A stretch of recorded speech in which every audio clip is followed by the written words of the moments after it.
Designing each creature is a collaborative effort between the character, concept, and animation departments. We start by trying to visualize the anatomy of the creature and ask ourselves if this is something that could actually exist. I mean, they're fantastical creatures, but we don't want them to defy the laws of physics.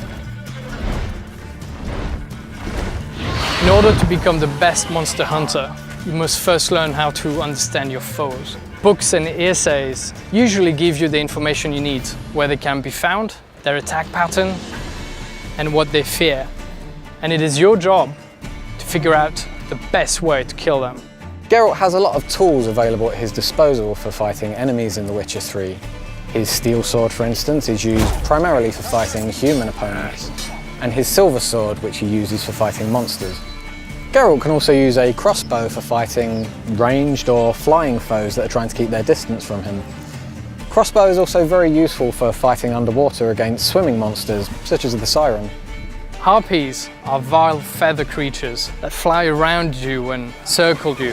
Now the only way to deal with them is first to bring them down. And that's where your art spell comes in handy.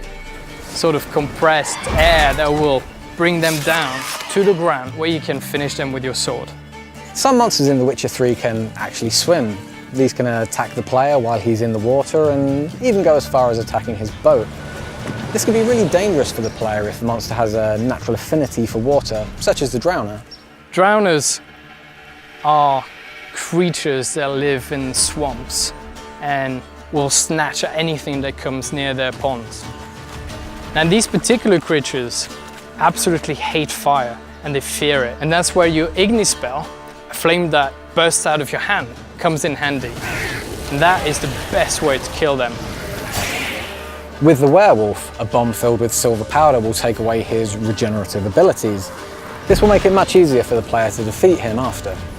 The player can use weapon oils to coat his weapons that will make them do enhanced damage against specific enemy types. The real trick to using this, though, is to know when and where to use them, and that judgment is left up to the player based on his surrounding environment, the weather, and even territorial marks that other monsters may have left in the area. So we've created this complex behavior system in the game that actually allows these creatures to live in the world that they inhabit.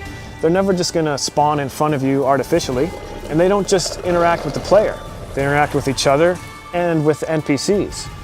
We've created a unique ecosystem that includes monsters, animals, and humans, all living together, fighting, trying to survive, and you are merely a spectator.